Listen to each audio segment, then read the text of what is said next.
And that's why you can't trust paperclips. What else could they be hiding but a thirst for human flesh? This has been The Traffic. Now, an update on the ongoing situation at the... 1 second. A blood-red envelope has just been slid across my desk by some unknown force, stopping conveniently right in front of me. Let's see what it says.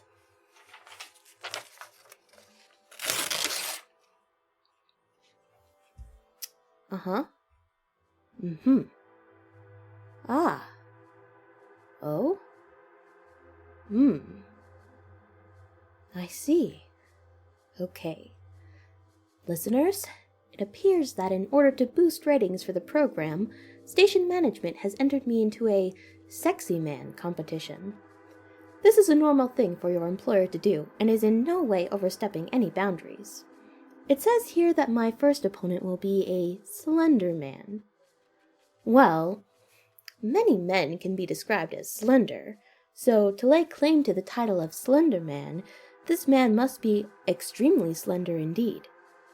I asked Carlos what the smallest thing in the universe is the other day, and he said, probably the amount of time you spend doing the dishes. So there you have it. This slender man must have an approximate width of 10 minutes per week. The letter does not list a time or place, only the words, "Don't look, or it takes you," written in pink gel pen. There's also a drawing of a crying anime boy next to it. Hey, that's quite good. It's nice to see station management making use of that How to Draw a Manga book I got them for National Zipper Day. Now an update on the ongoing situation at the community roller skating rink. For those just tuning in, the rink has been occupied by angry ice skaters for the past week, yelling things like, "If God had meant for us to roll, he would have created us in the image of a bright red Ford Fiesta Mark IV with a missing taillight and the number plate SIV384, and we love knives, bring back knives."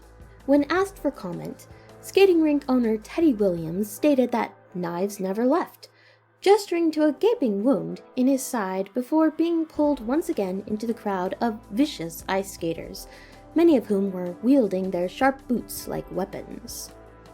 I hate to speculate, but I think that wound was probably caused by the roller derby team. Some of those youngsters need to learn to look where they're going. Another note has been passed onto my desk. This one says, "Always watches, no eyes." This time it's written in purple. We must have run out of pink gel pens again. Wait, it looks like there's more on the back. "We know it's you who's been using up all the pink gel pens to write your romantic slam poetry. We are all sick of hearing you rhyme giant fist with scientist." Also, Police Chief Martin Brody stared into eccentric and roughened local professional shark fisherman Sam Quint's eyes. He felt a tingling in his thighs. Does not scan. Signed... Oh. That's a lot of signatures. That's... Yeah. A lot of signatures. Much to think about. And while I do that thinking, let me take you to... Another one? Has your point not been made? Must you further ridicule my craft? I'm sorry that my purposeful subversion of the norms of the medium as a meta-commentary of the forbidden love between Quint and Martin in Jaws 1975 didn't scan. I'm sorry that you wouldn't know real art if it hit you in the... I have just been hit in the face by another letter. I think this may be a sign that I should read these. The first one says, "Leave me alone." This is exactly what I've been saying. Leave me alone. A great writer has a gentle, sensitive soul that requires solitude and peace, not unwanted criticism from certain interns, Maureen, who will remain here unnamed, Maureen Johnson. What's the second one? Oh, This is just a page of tree drawings. Well, if we're doing the whole constructive criticism thing, I think these drawings are highly unrealistic. The trees aren't even screaming. They don't even have thousands of unblinking bloodshot eyes. To forget such important details is sheer laziness. Speaking of sheer laziness, another 4 letters just dropped onto my desk, and I would rather be eating my lunch than reading them right now. Let's check in on the weather.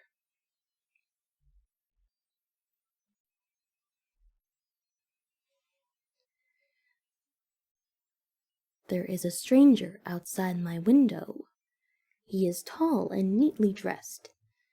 His face is as smooth and white as the inside of a shell, if the shell you are looking inside of is both smooth and white. If it isn't, then his face is the opposite of that shell. Actually, picture an egg. His face is like the egg of a blue-throated hummingbird. One of you is imagining a chicken egg. Stop that. He has been waiting politely for me to finish my lunch. I have now finished my lunch, and he is now waiting far less politely. I think he wants me to read the rest of the letters. Suddenly, I do not want to read the rest of the letters. I do not want to read the rest of the letters. He is being very insistent. I am trying not to look at him. All this talk of letters has reminded me that we haven't had "Hey there, Cecil" in a while. So why don't we... Okay.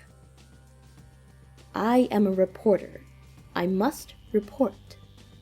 I am opening the 5th letter.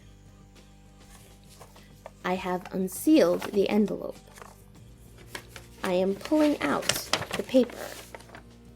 I hold the paper in my hands. I am looking very intently at the potted geranium on the other side of my office. It has grown 7 feet since last week, but still has not reached its advertised height of 3 miles, 15 inches. I wonder if I have been overwatering it. I am looking at the ceiling. It is not there. It has not been there since last month, when it was destroyed by a giant flying... Well, you remember. You listen every day, don't you? I won't insult your intelligence by providing a recap. I am looking at the photos on my desk. I am looking at my empty sandwich wrapper and my drawer full of equally empty pink gel pens.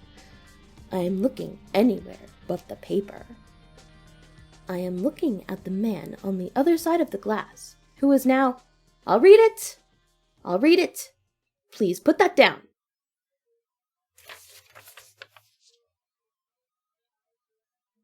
Hey, this isn't too bad.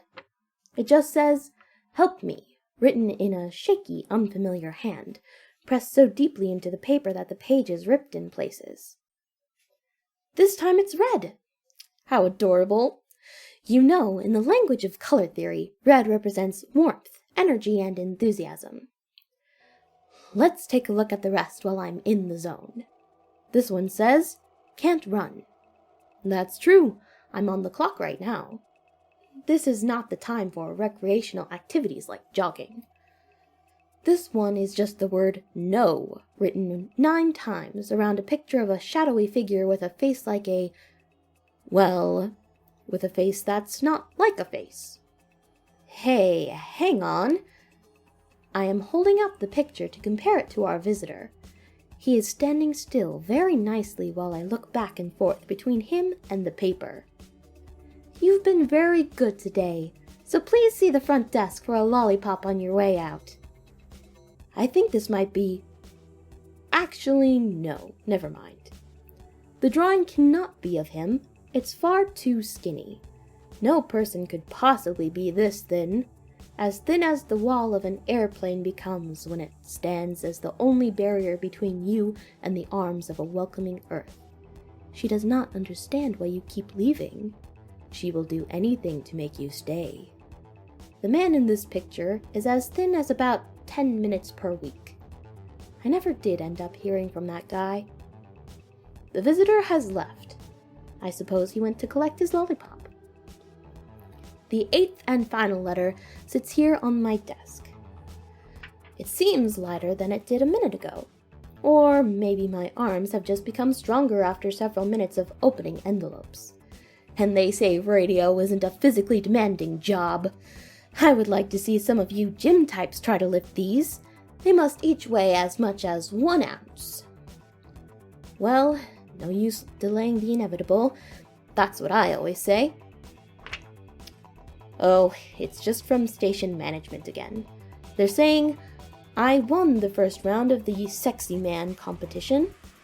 I guess Slender Man was so intimidated by my literary accomplishments and newly sculpted musculature that he gave up. Slender Man, wherever you are, don't lose faith in yourself. Sure, we can't all be bad boy radio hosts with a secret heart of gold, but there is somebody out there who will love you for who you are. Maybe try to do those dishes more often though, okay? Stay tuned next for a middle-aged man trying to figure out who Herobrine is. My best guess is some kind of pickle-themed vigilante. Good night, Night Vale. Good night.